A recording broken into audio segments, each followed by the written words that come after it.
यो नेपालको जनजाति आन्दोलन जातीय मुक्तिको आन्दोलन मात्र होइन, यो राष्ट्रिय मुक्तिको आन्दोलन हो, नेसन बिल्डिङको आन्दोलन हो, सभ्यताहरूको पुनर्जागरण र प्रबोधनको आन्दोलन हो।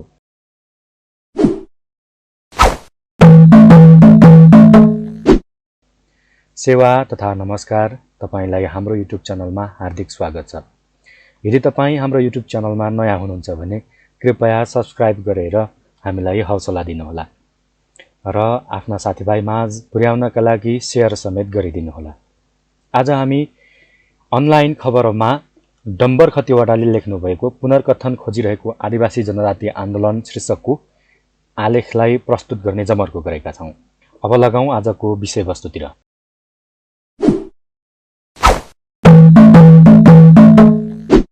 अगस्ट 9 विश्व आदिवासी दिवस। गत हप्ता विश्वभरि जस्तै नेपालमा पनि आदिवासी जनजाति समुदायका संगठनले आदिवासी दिवस मनाए। सन् 1992 मा संयुक्त राष्ट्र सङ्घको साधारण सभाले सन् 1993 लाई विश्व आदिवासी वर्षका रूपमा मनाउने एक सङ्कल्प प्रस्ताव पारित गरेको थियो। सन् 1994 डिसेम्बर 23 मा अगस्ट 9 लाई अन्तर्राष्ट्रिय आदिवासी दिवस मनाउने निर्णय गर्यो। आइतबार म एक कार्यक्रममा थिएँ विराटनगरमा। आदिवासी जनजाति पत्रकार महासङ्घ फोनिजले आयोजना गरेको एक अन्तर्क्रिया कार्यक्रमको चासो, चिन्ता र सरोकार थियो।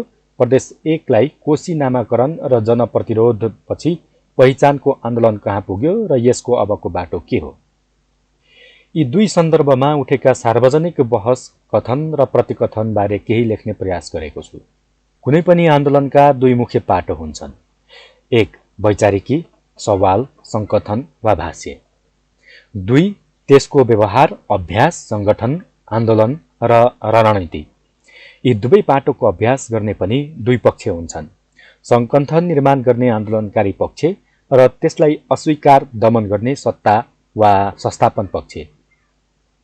दुवैले वैचारिकी र अभ्यास दुवै पाटोबाट काम गरिरहेका हुन्छन्। अर्थात् आन्दोलन आफैमा कथन र प्रतिकथनको प्रक्रिया हो। कुनै खास आन्दोलन कुनै खास बिन्दुमा सबल वा कमजोर हुनु पछाडि भाष्य र रणनीतिमा कुन पक्ष बढी चतुर र चुस्त देखियो भन्ने प्रश्न पनि जोडिएर आउँछ। यस्तो सङ्घर्षको चाकाचुलीमा तेस्रो पाटो पनि क्रियाशील हुन्छ। त्यो हो पुनर्कथन। यदाकदा आन्दोलनकार भाष्यभन्दा प्रतिभाष्यहरूले ओगटेको आयतन ठूलो भइदिन्छ। यस्तो बेला आन्दोलन कमजोर र संस्थापन पक्ष बलियो भए जस्तो देखिन्छ। तर यो चिरस्थायी भने हुँदैन।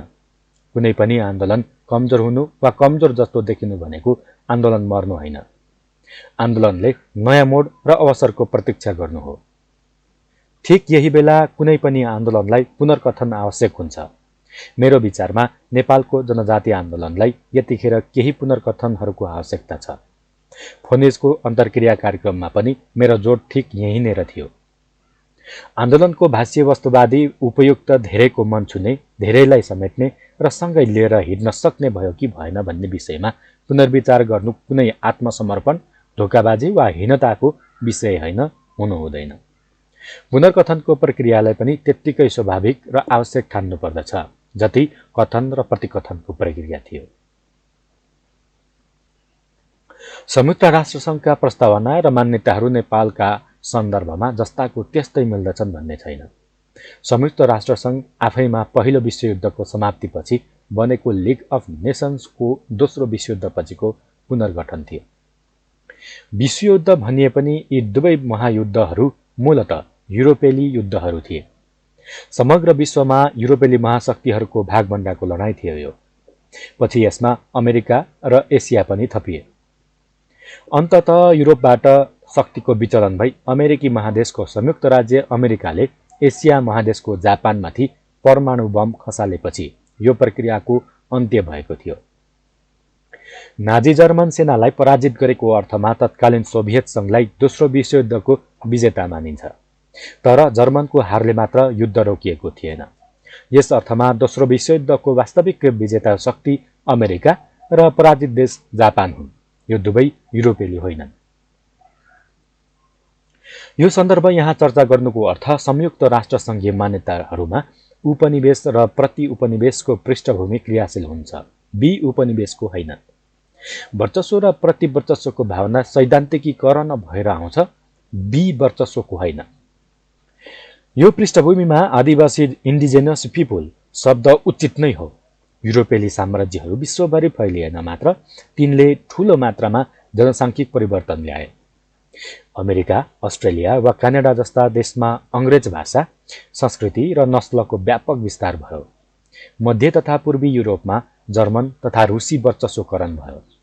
ल्याटिन अमेरिकी देशहरूमा फ्रान्सेली तथा पोर्चुगिज सभ्यता र संस्कृति बलिया भए। ध्यान दिन योग्य कुरा के छ भने दक्षिण एसियामा यो प्रक्रिया फरक छ।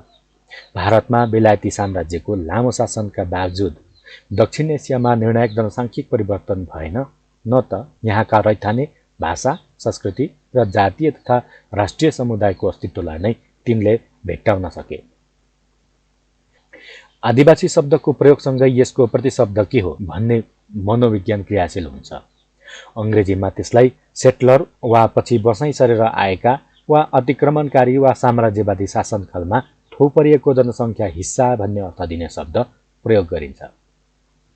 दक्षिण एसिया र नेपालमा त्यस्तो सेटलर समूह कुन हो भनेर छुट्टिँदैन, किनकि यहाँ अमेरिका, ल्याटिन अमेरिका, मध्य तथा पूर्वी युरोप र अस्ट्रेलियामा जस्तो पश्चिम युरोपेली जनसङ्ख्याको सघनीकरण भएको छैन। राज्यहरू निर्माण हुने र भत्किने मुख्यतः 3वटा कालखण्ड देखिन्छन्: प्राचीन काल, मध्यकाल र आधुनिक काल। यी 3वटै कालमा कुनै राष्ट्र एउटै राज्यभित्र रहँदै आएको छ भने त्यहाँ राज्य र राष्ट्रबीचको अन्तर्विरोध पैदा हुँदैन। तर नेपाल जस्तो देश पनि होइन। यो साझेदारी इतिहास, सेयर्ड हिस्ट्री भएको देश हो। आधुनिक राष्ट्रिय भन्दा तिनका पूर्व राज्यहरू विभाजित भए भने त्यसबाट केही मूलवासी र कोही सहायकवासी हुँदैन। तसर्थ नेपालका कोही पनि सेटलर छैन। जस्तो मधेसी समुदाय प्राचीन मिथिला, अवध, कपिलवस्तु तथा मध्यकालीन तिरहुत वा कुचबिहार पूर्व राज्यको प्रतिनिधि तथा उत्तराधिकार हो, सेटलर होइन।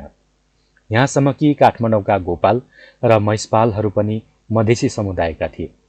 नेपालको जनजाति समूहका बारेका यो प्रश्न उठाउनै परेन। प्राचीन किराँत मध्यकालमा पूर्वका मकवानपुर, चौदण्डी र विजयपुर, काठमाडौँमा 3 सहर मल्ल राज्य र पश्चिममा मगरात तिनका पूर्व राज्य थिए। स्वयं पृथ्वीनारायण शाहले म मगरातको राजा हुँ भनेका थिए।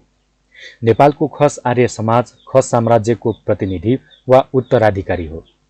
त्रिशुली पश्चिमदेखि महाकालीसम्मको विशाल भूभाग नेपालमा नै छ भने उनीहरू पनि सेटलर हुँदैनन्। त्यसो भए नेपालको जनजाति समस्या वा आन्दोलनको चरित्र के हो त? के यो कसैले भने जस्तो राज्यभिन्न राष्ट्रहरूको समस्या हो? बिल्कुलै होइन। यो शब्द यहुदीहरूका लागि प्रयोग गरिन्थ्यो कुनै बेला जब इजरायल बनेको थिएन। आफूलाई राष्ट्र दाबी गर्ने र राज्य नभएको केही समुदायले यसो भन्न सक्लान्, तर नेपालका नागरिक राष्ट्रवाद, सिभिक नेसनलिजमको दृष्टिकोणबाट राज्यभिन्न राष्ट्र पनि कोही छैन। यदि त्यसो हुन्थ्यो भने यहाँको सामाजिक तथा राजनीतिक व्यवहार धेरै भिन्न हुन्थ्यो। नेपालको जनजाति समस्याको मुख्य चरित्र खासमा राज्यले सांस्कृतिक राष्ट्रवाद र बहुसांस्कृतिकतावादको महत्त्व नबुझ्नु वा त्यसलाई अस्वीकार गर्नु हो। नागरिक राष्ट्रवाद र सांस्कृतिक राष्ट्रवादलाई पूरक नभएर परस्पर विरोधी वा समानान्तर ठानेर व्यवहार गर्नु हो। बहुसांस्कृतिकतावादको आधारमा राष्ट्र निर्माण नहुनु हो। नेसन बिल्डिङको महापरियोजना अधुरो, अपुरो वा अलपत्र रहनु हो। राष्ट्रको यथोचित पुनर्जागरण र प्रबोधन हुन नसक्नु हो। राज्य यी कार्यभारका लागि असहयोगी वा बाधक तत्त्वका रूपमा उपस्थित हुनु हो। यी कार्यभार यथार्थमा स्वयं राज्यका कर्तव्य बन्नु पर्दथ्यो, तर बाधक बनेर उभियो। तसर्थ यो नेपालको जनजातीय आन्दोलन जातीय मुक्तिको आन्दोलन मात्र होइन, यो राष्ट्रिय मुक्तिको आन्दोलन हो, नेसन बिल्डिङको आन्दोलन हो, सभ्यताहरूको पुनर्जागरण र प्रबोधनको आन्दोलन हो। यो यति ठूलो र महत्त्वपूर्ण आन्दोलन हो कि यसको समुचित सम्बोधन बिना नेपाल राज्यको कुनै भविष्य छैन, जस्तो कि अहिलेसम्म देश कसै गरी बन्न सकेको छैन। कतिपयले जातीय मुक्तिका लागि संघीयता भन्ने गरेका छन्। त्यसलाई राष्ट्रिय मुक्तिका लागि बहुसांस्कृतिकतावाद भन्नु बढी उपयुक्त हुन सक्दछ। प्रदेश रचनाको आधार जातीय पहिचान भन्नुको साटो पहिचानलाई जातीय, भाषिक, सांस्कृतिक, भौगोलिक र ऐतिहासिक सम्मिश्रण भएको सांस्कृतिक पहिचानका आधारमा प्रदेश रचना भन्नु उपयुक्त हुन्छ। जनजाति आन्दोलन विरुद्धको मुख्य प्रतिकथन विकास, सुशासन र समृद्धि हो। नेपाल अल्पविकसित, कुशासित र गरिब राष्ट्र भएको हुँदा पहिचानको माग भएको विकसित, सुशासित र समृद्धि हुँदै गए मान्छे शिक्षित, रोजगार र धनी हुँदै गएपछि सांस्कृतिक तथा मानवीय विविधताको महत्त्व स्वतः कमजोर हुन्छ भन्ने धारणा बिल्कुलै गलत हो। पहिचानका आन्दोलनहरू संसारमा कहीँ पनि गरिबीबाट निश्रित छैनन्। बेलायतमा, स्कटल्यान्ड र स्पेनमा क्याटालोनियाको समस्या गरिबीबाट आएको होइन। संसारभरि यस्ता सयौं उदाहरण छन्। दक्षिण भारतका तमिलनाडु, केरला, आन्ध्र, कर्नाटका वा तेलङ्गाना, उत्तरका बिहार, बङ्गाल वा उत्तर प्रदेशभन्दा कता हो कता धेरै धनी छन्। खासमा पहिचानको आन्दोलन समृद्धिसँग मात्र होइन, आत्मसम्मान, डिग्निटीसँग जोडिएको हुन्छ। जब कुनै समुदाय आर्थिक रूपमा धनी हुँदै जान्छ, पहिचानको आन्दोलन झनै बढ्छ, किनकि शिक्षा र सम्पन्नतासँगै उसको आत्मसम्मानको चेतना पनि बढ्छ। साथै आन्दोलनका लागि लगानी गर्ने र खट्ने क्षमता र पहुँच पनि बढ्दछ। यसको अर्थ यो होइन कि देशलाई विकास, सुशासन र समृद्धि चाहिएको छैन। यो पूरक आन्दोलन हो, फरक होइन। यदि हामीले विकास, सुशासन र समृद्धिको आन्दोलनलाई भिन्नै र सुशासन, आत्मसम्मान र सामाजिक न्यायको आन्दोलनलाई भिन्नै ठानेर हिँड्यौँ भने ती दुवै कुरा एकाङ्की हुनेछन्। फोनिजको अन्तर्क्रियामा धेरै वक्ताबाट बलियो गरी उठेको कुरा के थियो भने मधेसमा क्षेत्रीय दलहरूको परम्परा थियो, जो देशको अन्य भागमा थिएन। तसर्थ पहिचानको आन्दोलन मधेसमा अन्यत्र भन्दा बलियो बन्यो। कतै देशका अन्य भागमा पनि क्षेत्रीय दलको आवश्यकता त छैन भन्ने प्रश्न गम्भीरतापूर्वक उठेको थियो। मधेसी समुदायले आफूलाई सांस्कृतिक तथा भौगोलिक समुदायबाट राजनीतिक समुदायमा विकसित गरेको, तर जनजाति आन्दोलन सांस्कृतिक समुदायकै रूपमा सीमित भएको हुँदा समेत पछि परेको हुन सक्ने तर्क उठेका थिए।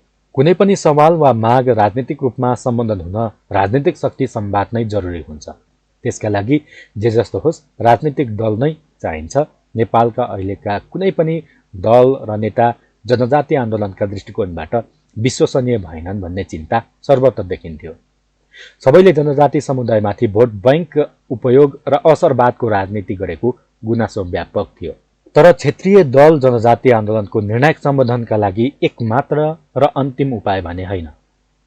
भारतकै उदाहरणमा भन्ने हो भने झारखण्ड मुक्ति मोर्चा र तेलङ्गाना राष्ट्रिय सङ्घर्ष समितिले तलबाट लामो सङ्घर्ष गरे, तर ती दलको संसदमा 2/3 बहुमत पुग्न र संविधान संशोधन हुन सम्भव थिएन। यस मानेमा तत्कालीन युपिए गठबन्धन तथा भारतीय राष्ट्रिय कङ्ग्रेसले भन्दा भाजपा र एडिए गठबन्धनले फरक बाटो लियो। जवाहरलाल नेहरूदेखि पीभी नरसिंह रावसम्म अड्किएर बसेका कैयौं समस्या अटल बिहारी वाजपेयीको शासनकालमा सम्बोधन भए।